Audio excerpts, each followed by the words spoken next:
Welcome to our channel. Cine critics Dasari Vignan గారు అయితే మనతో ఉన్నారు. కొన్ని టాపిక్స్ అయితే ఉన్నాయి, సో అడిగైతే తెలుసుకుందాం. సో నమస్కారం అండి. అసలు ఏంటండి విశ్వంబర రాజాసాబ్ సినిమా ఎందుకు ఇంత లేట్ అవుతుంది, అప్డేట్ ఎప్పుడు వస్తుంది అనేసి కూడా చాలామంది ఈగర్లీ వెయిట్ చేస్తున్నారు. అండ్ రాజాసాబ్ ఫైనాన్సర్స్ కూడా ఈ మధ్యకాలంలో హైకోర్టులో పిటిషన్ వేశారు, సో అమౌంట్ పరంగా. అసలు ఏంటి ఇష్యూ, ఏంటి సినిమా ఎప్పుడు అప్డేట్ వస్తుంది అనేసి చెప్తారు. ఫర్ ఎగ్జాంపుల్ రాజాసాబ్ సినిమా అనేది మీకు ఇప్పుడో రిలీజ్ అయిన ట్రైలర్స్, టీజర్స్, పోస్టర్స్, గ్లిమ్సెస్తో మీకు అంచనాలకు అన్నట్టు ఏముందంటే గ్రాఫిక్స్ ఓరియంటెడ్ సినిమా, విఎఫ్ఎక్స్ వరకు ఎక్కువ ఉంది, అంతేగా. అంటే భయపెట్టడానికి అతను ఎంచుకున్నాడు. ఇప్పుడు ఏవో పొగలు ఇలా రావడం, ఇవన్నీ పోవడం చూసాం మనం. వాటికి ఏంటంటే అట్లాంటి సినిమాలు, వెబ్ సిరీస్లు ఇప్పుడు చాలా వచ్చేసి అన్నీ చూసేసి ఉన్నాం. బోల్డ్ అన్ని చూసాంగా. ఇప్పుడు హారర్ కామెడీలు, లేకపోతే ఇంకేవో ఓన్లీ హారర్స్, థ్రిల్లర్స్ చాలా చూస్తున్నాం. ఎప్పుడు చూస్తున్నాం? 2000 నుంచి 2025 వరకు చూస్తూనే ఉన్నాం. 2025లో రిలీజ్ అయింది సినిమా అంటే ఆ 2024 టెక్నాలజీకి తగ్గట్టు అప్పటి వరకు రిలీజ్ అయిన సినిమాలు రిలీజ్ అయ్యాయి. 2020కి డెవలప్ అయిన టెక్నాలజీ పరంగా అప్పటి సినిమాలు అప్పుడు రిలీజ్ అయ్యాయి. 2025 కొంచెం అప్డేటెడ్ వెర్షన్ కదా, జనాలు అప్డేట్ అవుతున్నారు కాబట్టి వాడికి అప్డేటెడ్ వెర్షన్ చూపించాలి. కాబట్టి అప్డేటెడ్ విఎఫ్ఎక్స్నే వాళ్ళు ప్రవేశపెట్టాలి. అప్డేటెడ్ విఎఫ్ఎక్స్ ప్రవేశపెట్టాలంటే అప్డేటెడ్ ఎప్పుడైనా కొత్తగా వస్తే కొన్ని చోట్ల మాత్రమే ఉంటుంది, రేటు కూడా ఎక్కువే ఉంటుంది. ఆ కొన్ని చోట్లకి వెళ్ళి చేయించుకోవాలి, నెంబర్ 1. నెంబర్ 2, ఆ కొన్ని చోట్లకి నీ ఒక సినిమానే రాదు, నీతో పాటు ఇన్ని సినిమాలు వస్తాయి. నీ స్లాట్ కోసం నువ్వు వెయిట్ చేయాలి.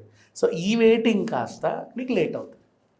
ఓకే. అండ్ ఇవాళ రేపు ఏంటంటే ఒక్కొక్క ఫ్రేమ్ సెట్ చేసుకోవాలి. ఫ్రేమ్లు రెండరింగ్ చేయడానికి రోజు పడుతుంది.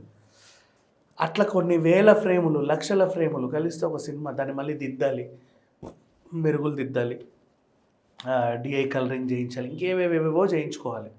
సో నీ షూటింగ్ టైం చాలా తక్కువే, నీ టెక్నికల్ టీమ్ టైం ఎక్కువ, పోస్ట్ ప్రొడక్షన్ టైం ఎక్కువ అవుతుంది. టాకీ పూర్తి అయిపోతుంది, వెంటనే అయిపోతుంది, వీలైనంత తొందరలో.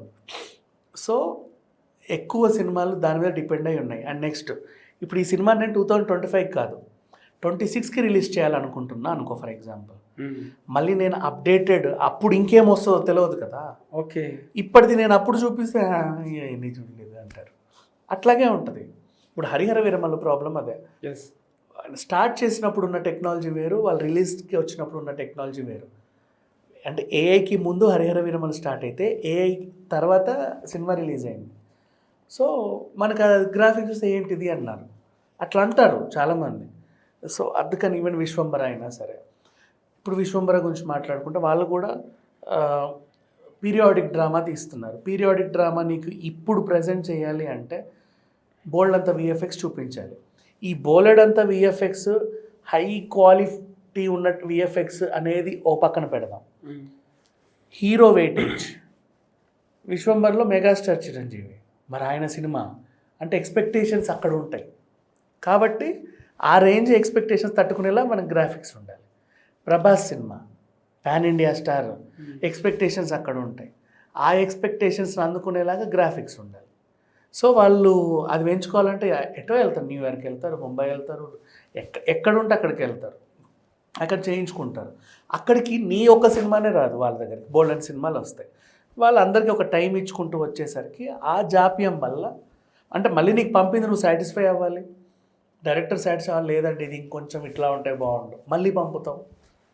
మళ్ళీ పంపినప్పుడు వాళ్ళ దగ్గర స్లాట్ ఖాళీ ఉందో లేదో తెలియదు, అది మళ్ళీ వేరే వాళ్ళకి అప్పచెప్తావు. మరి వేరే వాడు ఎంటర్ అయిన తర్వాత అది ఇంకోలా చేస్తాడు. ఇట్లాంటి ఇష్యూస్ కన్నప్పకు కూడా వచ్చాయి. ఓకే. విఎఫ్ఎక్స్ ఫస్ట్ తీసిన తర్వాత మళ్ళీ దాన్ని మార్చారు. ఇట్లా పోల్డని సినిమాలకు ఉన్నాయి.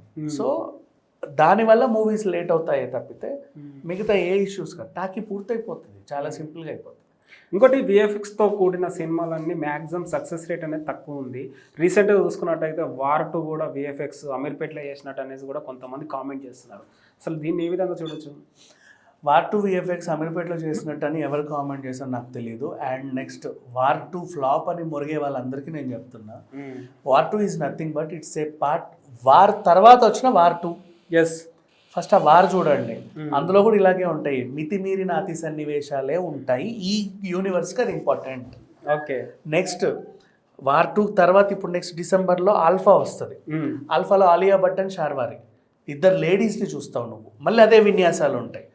నెక్స్ట్ వార్ 2 నుంచి సపరేట్ అయిన ఎన్టీఆర్ రఘు మీద ఒక సోలో సినిమా ఉంటుంది. ఓకే. రఘు క్యారెక్టర్ మీద, because Vikram the Chalapathi was died, ఆ క్యారెక్టర్ లేదు. రఘు క్యారెక్టర్ ప్రపంచానికి పరిచయం అవుతా ఒక కొత్త సినిమా వస్తుంది. మళ్ళీ ఆలియా భట్ అదంతా జోడీ కడుతుంది, ఆ సినిమా కూడా ఉంటుంది. ఇది ఫ్లాప్ అయితే వాళ్ళు అదెందుకు తీస్తారు? ఇది ఫ్లాప్ కాదు. నెక్స్ట్ కేవలం 2 తెలుగు రాష్ట్రాల్లో చిన్న ప్రాంతాల్లో మాత్రమే ఇది ఫ్లాపు అని మాట్లాడుకుంటున్నారు. కానీ నార్త్ మొత్తం వాళ్ళకి ఇవే ఇష్టం. మీరు మనకి ఇట్లాంటివన్నీ ఆల్రెడీ చూసేసాం కాబట్టి అబ్బా ఏంటిది అనిపిస్తుంది. నార్త్ వాళ్ళకి ఏంటి, బెల్లకొండ సురేష్ మన వాళ్ళకి ఇక్కడ ఇంకా పూర్తిగా సరిగ్గా తెలియదు. యూట్యూబ్లో ఆయన సినిమా అక్కడ సంచలనం సృష్టించింది, కొన్ని మిలియన్ల వ్యూస్ వచ్చాయి. ఎందుకు వచ్చాయి? వాళ్ళకి అవి నచ్చాయి, ఆ ఎగిరి తంతుంటాయి. నెక్స్ట్ పుష్ప, ఎక్కడికో అడ్రస్ లేని చోటుకి వెళ్ళాం మనం, బీహార్కి వెళ్తే 7 లక్షల మంది వచ్చారు. ఎందుకు వచ్చారు? ఈయన అట్ట తంతాడు, భలే ఉంటాడు అని వచ్చారు. వాళ్ళకి అవి ఇష్టం. అందుకని చెప్పేసి కేవలం తెలుగు రాష్ట్రాల్లో మనం మాట్లాడుకుంటున్న వార్ 2 ఫ్లాప్ అని కొంతమంది అలా వాగుతున్నారు. బట్ పాన్ ఇండియా లెవెల్లో వార్ 2 ఈజ్ బిగ్గెస్ట్ హిట్. ఇంకా కలెక్షన్లు వస్తూనే ఉన్నాయి, లాంగ్ రన్లో ఇంకా ఆడుతూనే ఉంటుంది, ఇంకా ఆడుతుంది, ఆడుద్ది కూడా. బికాజ్ ఆ యూనివర్స్ని అర్థం చేసుకోండి. దాంట్లో పఠాన్ అలాగే ఉంటుంది, టైగర్ సినిమా అలాగే ఉంటుంది, అన్నీ అలాగే ఉంటాయి, ఇవే సన్నివేశాలు. ఎస్. నువ్వు ఎక్కడెక్కడెక్కడికో వెళ్ళి తంతా ఉంటావు, ఈ హెలికాప్టర్ నుంచి అటు వెళ్తావు, అటు నుంచి ఇటు వస్తావు, షిప్ ఏది ఇవ్వు నెక్స్ట్ లెవెల్లో ఫైట్లు చేస్తూ ఉంటావు. ఇదంతే, ఈ యూనివర్స్ ఇలాగే ఉంటుంది. అవి ఇష్టపడి నెక్స్ట్ దాంట్లో ఇంకేం కొత్తగా చూపిస్తారన్న దీంతో వెళ్తారు జనాలు. ఇది నిజంగా hit. What was not flop. And ఆ VFX the best VFX actually చెప్పాలి అంటే. బాగానే ఇచ్చారు, దాంట్లో ఏం అనిపించాల, ఎవ్రీథింగ్ వాజ్ గుడ్. ఇంకోటి వార్ 2తో పాటు కూలీ కూడా సినిమా రిలీజ్ అయింది. సో కూలీ పైన మీ ఒపీనియన్ ఏంటి? కూలీ అరవ ఫ్లేవర్ ఉన్న సినిమా, తమిళనాడులో ఖచ్చితంగా హిట్ అవుతుంది. పొన్నియిన్ సెల్వన్ లాగా మిగతా లాంగ్వేజెస్లో అర్థం అవ్వచ్చు, అర్థం కాకపోవచ్చు. తెలుగులో నాగార్జున ఉన్నప్పటికీ కూడా తమిళ్ క్యారెక్టర్సే ఎక్కువ ఉంటాయి కదా సినిమా మొత్తంలో.